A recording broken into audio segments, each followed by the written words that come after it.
This video is a follow-up to Inside the Qur'an. But this time the question is the Qur'an corrupted or changed? To answer this question, I'm going to go into the hadith to show how the Qur'an was compiled, by whom, and also show if anything was taken out, or if there were any other versions. But first I'm going to start with the topic of abrogation, starting with Surah Al-Baqarah 2:106. Whatever communications we abrogate or cause to be forgotten, we bring one better than it or like it. Do you not know that Allah has power over all things? And then there is Surah An-Nahl 16:101. And when we change a verse in place of another, and Allah knows the best of what He sends down, they say, you are but a forger. Nay, but most of them know not. These verses speak for themselves really. Now I know full well what the abrogation of the Mecca verses are, but don't you ever wonder how an all-knowing and all-wise God could change His mind so much in the space of 23 years and in the length of 114 chapters? Plus, if the Quran was written on tablets in heaven from the beginning of time, why did Allah wait 2,000 years after the Torah and 600 years after the Gospel to reveal it? And why would those tablets have Allah changing His mind so much? Especially when according to the Quran His words cannot be changed, nor can the meanings. But there are, according to some Islamic scholars, over 200 abrogations in the Quran. With that being said, how eternal could something be if it is cancelled out? Which is exactly what happens to those Mecca verses. They are cancelled out for something better, which means the Mecca verses were not perfect. Meaning, according to the Quran, God is an imperfect being who makes mistakes. As I said before, in the space of 23 years and 114 chapters, He cancelled out over 200 verses. Now, on to the main point of the video. Is the Quran corrupted? In order to find the answer to that, we would have to go to historical documents on how it was transmitted and compiled. Now, I'm going to use only the hadith of Sahih Bukhari, since they are considered as the most trusted collection of hadith. I'm going to start with a quick background on the compilation of the Quran, which is not my own understanding, but according to the hadith. First off, despite what you may have heard, the Quran was not compiled during the life of Muhammad. Regardless of some claims that he oversaw the final assembly of the Quran, that is simply not true according to Islamic sources. The manuscripts, some of which were written on palm stalks, thin white stones, and also on the hearts of some men, meaning some verses were memorized. They were all compiled first under the authority of Abu Bakr, by Zayd bin Thabit, and then later the final version, which is the one read by Muslims today, was put together by Uthman, around 20 years after Muhammad's death. Again, this is all according to the hadith. Okay, so I'm going to start with the hadith on the compilation of the Quran, how it was put together and by whom. And also, in this hadith, it talks about the burnt versions which Uthman burned, meaning before the final Quran was put together, there were other versions. Sahih Bukhari, Volume 6, Book 61, number 509, narrated Zayd bin Thabit. Abu Bakr as-Sadiq sent for me when the people of Yamama had been killed, i.e., a number of the Prophet's companions who fought against Musaylama. I went to him and found Umar bin al-Khattab sitting with him. Abu Bakr then said to me, Umar has come to me and said, casualties were heavy among the Qur'an of the Quran, i.e., those who knew the Quran by heart, on the day of the battle of Yamama, and I am afraid that more heavy casualties may take place among the Qur'an on other battlefields, whereby a large part of the Quran may be lost. Therefore I suggest you, Abu Bakr, order that the final Quran may be collected. I said to Umar, how can you do something which Allah's Apostle did not do? Umar said, by Allah, that is a good project. Umar kept on urging me to accept his proposal till Allah opened my chest for it and I began to realize the good in the idea which Umar had realized. Then Abu Bakr said to me, you are a wise young man and we do not have any suspicion about you. And you used to write the divine inspiration for Allah's Apostle. So you should search for the fragmentary scripts of the Quran and collect it in one book. By Allah, if they had ordered me to shift one of the mountains, it would not have been heavier for me than this ordering me to collect the Quran. Then I said to Abu Bakr, how will you do something which Allah's Apostle did not do? Abu Bakr replied, by Allah, it is a good project. Abu Bakr kept on urging me to accept the idea until Allah opened my chest for what He had opened the chests of Abu Bakr and Umar.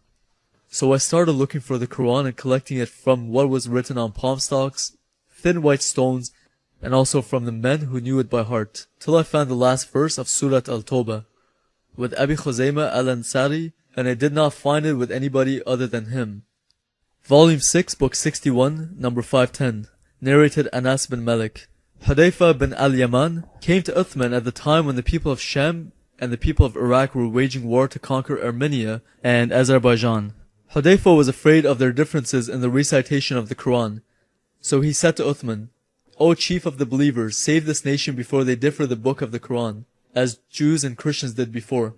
So Uthman sent a message to Hafsa saying, send us the manuscripts of the Qur'an so that we may compile the Quranic materials in perfect copies and return the manuscripts to you. Hafsa sent it to Uthman. Uthman then ordered Zayd bin Thabit, Abdullah bin al-Zubair, Zayd bin Alas, and Abdurrahman bin Harith bin Hisham to rewrite the manuscripts in perfect copies. Uthman said to the three Qurayshi men, in case you disagree with Zayd bin Thabit on any point in the Qur'an, then write it in the dialect of Quraysh. The Qur'an was revealed in their tongue. They did so, and when they had written many copies, Uthman returned the original manuscripts to Hafsa. Uthman sent to every Muslim province one copy of what they had copied, and ordered that all the other Quranic materials, whether written in fragmentary manuscripts or whole copies, be burnt. Zayd bin Thabit added, a verse from Surat Al-Ahzab was missed by me when we copied the Qur'an, and I used to hear Allah's Apostle reciting it. So we searched for it and found it with Khuzaymah bin Thabit al-Ansari. That verse was, among the believers are men who have been true in their covenant with Allah. A few points to bring up from this hadith are, 1. Note that some of the verses were lost in the Battle of Yamama. So the Qur'an is not complete. The claim that it is exactly what was revealed to Muhammad cannot be authenticated since some of the verses were lost and since Muhammad did not oversee the final assembly of the Qur'an.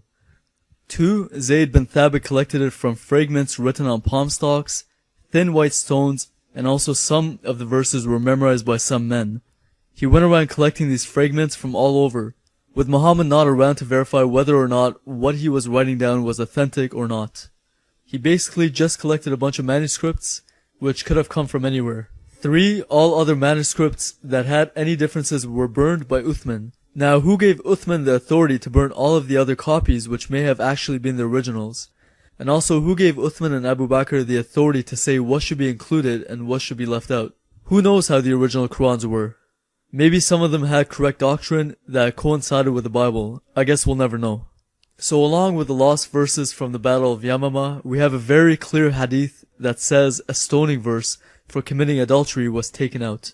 Before I read it, I want you to ask yourself, if a verse of stoning for adultery was taken out of the Bible, would you say that the Bible is corrupted?